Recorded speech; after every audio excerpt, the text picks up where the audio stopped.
عامر سیال صاحب 5 سال کا وقت ہے ان کے پاس، ان کو کب جا کے پتہ لگے گا کہ اب ملک کو کس چیز کی ضرورت ہے؟ دیکھیں یہ تو پاکستان میں جو گورنمنٹس چلتی ہیں نا تو انہیں 5 سال میں بھی یہ سمجھ نہیں آتا کہ کیا کرنا ہے. تو اس گورنمنٹ کی بھی کچھ سچویشن ایسی ہے، لیکن اس گورنمنٹ کو جو سب سے زیادہ فوکس کرنا چاہیے وہ ایز آف ڈوئنگ پہ، بزنس پہ کرنا چاہیے، کیونکہ یہ سب سے بڑی اسکل ہے. اگر یہ آپ امپروو کریں گے تو انویسٹمنٹ بھی آئے گی اور کاروبار صحیح چلیں گے.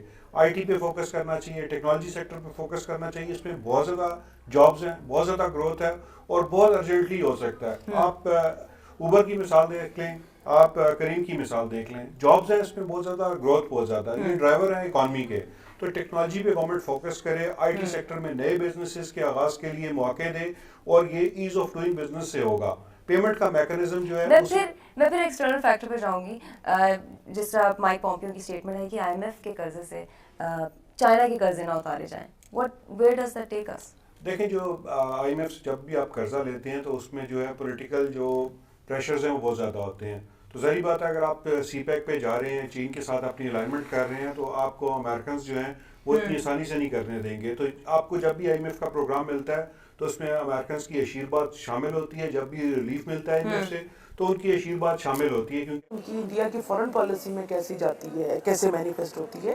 تو آپ دیکھیں کہ بی جے پی کی گورنمنٹ کہتی ہے کہ ہم نے کشمیر پہ دفعہ 370 ان کے نئے مینیفیسٹو میں ہے کہ یہ ہم میں ختم کر بالکل دیں اسی گے. کی طرف آئی تھی ابھی، کیونکہ الیکشن ہونے والے ہیں انڈیا میں، اور ابھی جتنا بھی یہ پلوامہ والا پروپیگنڈا ہوا، جو ساری چیزیں ایک ہائپ کریٹ کی گئی، وار ہسٹیریا، اور ابھی تک ہمارے پہ جو ابھی کچھ دن پہلے ہمارے جو فورن منسٹر ہیں ان کی اسٹیٹمنٹ بھی آئی ہے کہ ابھی یہ جو کمنگ ویک ہے لائک 16 سے 20 اپریل تک جو ہے وہ ابھی ہم ایکسپیکٹ کر رہے ہیں کہ انڈیا کی طرف سے کوئی اس طرح کی کارروائی مزید ہو سکتی ہے جس میں پاکستان کو سفر کرنا ایک ہیجومنی کریٹ کر سکتی ہے ایٹ ڈومیسٹک اور ریجنل لیول.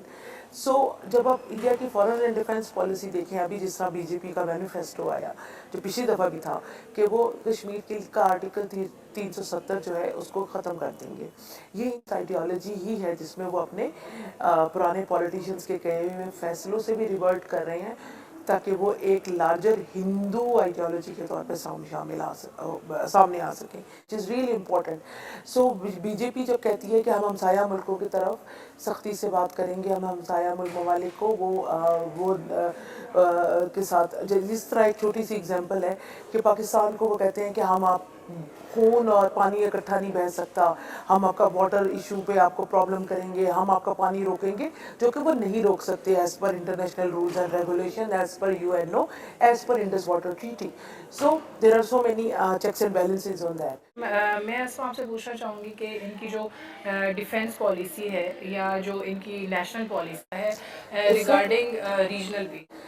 انڈیا کی ڈیفینس پالیسی ہائیلی اگریسو ہے ہوتی ہے، جس میں جو میری بات نہیں مانے گا اس کو میں پرتشدد طریقے سے مجبور کروں گا کہ میری بات مانے. So Indian foreign defence and foreign policy دونوں ایسی ہیں جس میں وہ کہتے ہیں کہ اگر ہمیں کوئی ذہنی خلل بھی ہوا، دماغی خلل، تو بھی ہم اس کی سزا آپ